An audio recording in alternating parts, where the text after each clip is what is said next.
Not all heroes wear capes, and what if in today's story, the hero is a 9-year-old boy in a wheelchair? Two children forgotten by the world, imprisoned by the one man who was supposed to protect them. A month of starvation, cold, and silence. But when no help came, what this boy did was what no one expected and shook the entire town and even changed the laws. Listen until the end, and please also let us know where you're listening from. In the cold belly of a rundown house at 82 Hollow Creek Drive in Beacon, New York, 9-year-old Malachi Reed sat in a rusted wheelchair beside his 3-year-old sister Ava, tucked beneath a nest of old blankets. Their father, Travis, a once disciplined ex-military man whose mind had begun to unravel after their mother's death, had locked them in the basement for their safety, a twisted rationale that masked his descent into paranoia and resulted in a 28-day nightmare of hunger, fear, and isolation. Malachi had memorized every crack in the concrete walls and named the water stains on the ceiling to pass the time.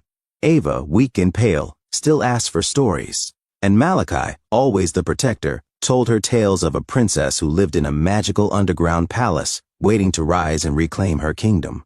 Their food had dwindled to stale crackers and drops of water collected from a leak in the foundation. Malachi, born with spina bifida, had long learned to adapt. He used his upper body strength and problem-solving mind to keep Ava alive, rationing each crumb and spinning stories to keep her spirits up.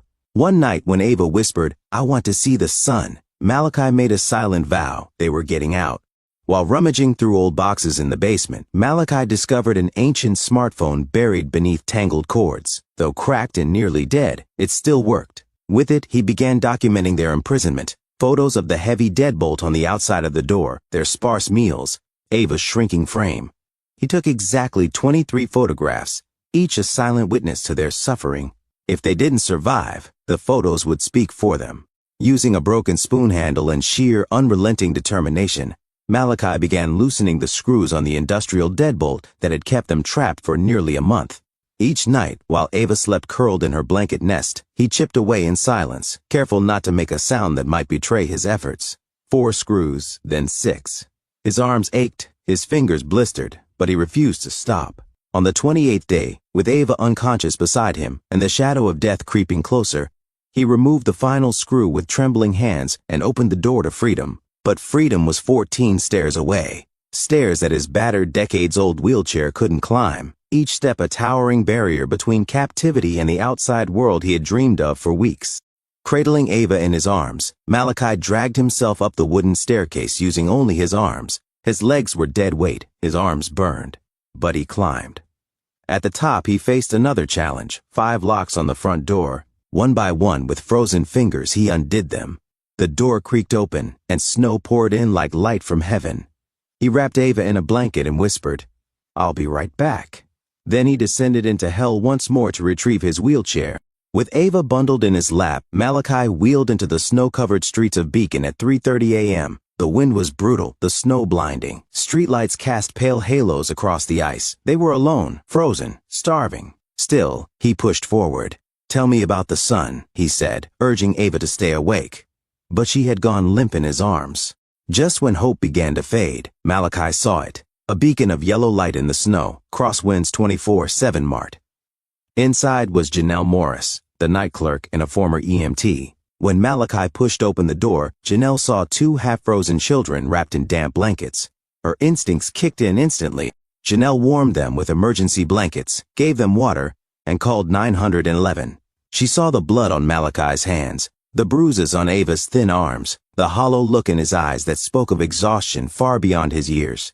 Every detail screamed of a deeper story. When she gently asked if there was any proof, Malachi handed her the phone with shaking hands. The pictures told it all: deprivation, abuse, isolation, captured with heartbreaking clarity. She scrolled through them in stunned silence, watching in horror as Ava slowly transformed from a chubby, bright-eyed toddler into a fragile, skeletal figure whose very life seemed to flicker through the screen like a dying candle flame.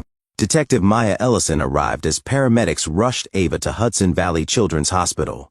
In a small office at the back of the gas station, with a space heater buzzing in the corner and the faint scent of coffee lingering in the air, Malachi told his story, methodically, with the precision of someone who knew he had no margin for error and no second chance to be believed.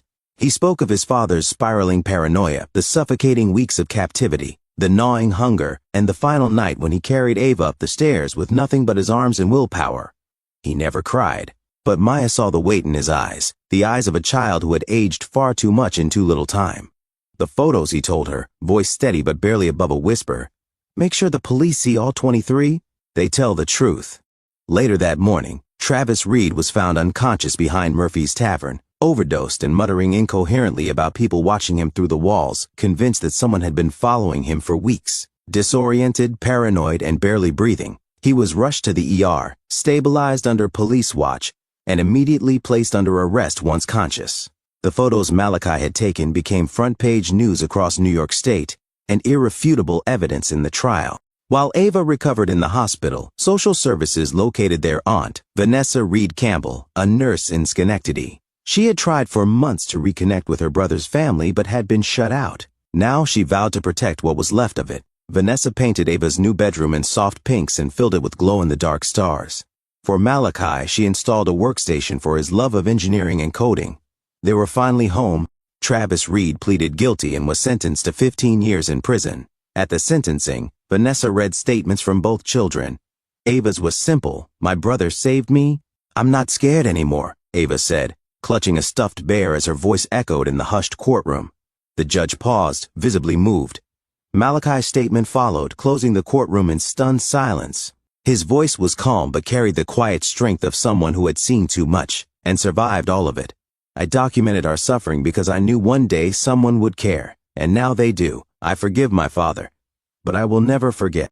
6 months later, Detective Ellison visited them in Schenectady. Ava was thriving. Her laughter filled the house, and she had just learned how to ride a bike with training wheels.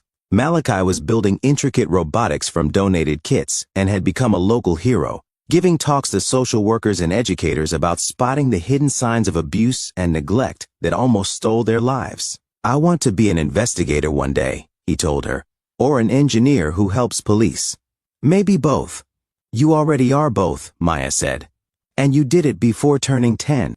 Malachi's photos are now used in training seminars across the state, projected onto screens in classrooms, courtrooms, and policy forums. Each image is a stark reminder of the silent suffering that often goes unseen. His courage not only moved hearts, it sparked legislative hearings and helped drive tangible reforms in child welfare policies aimed at earlier intervention and better protections for vulnerable children. And Ava? She sleeps beneath stars on her ceiling, dreaming not of palaces, but of sunny days, playground swings, and her big brother beside her.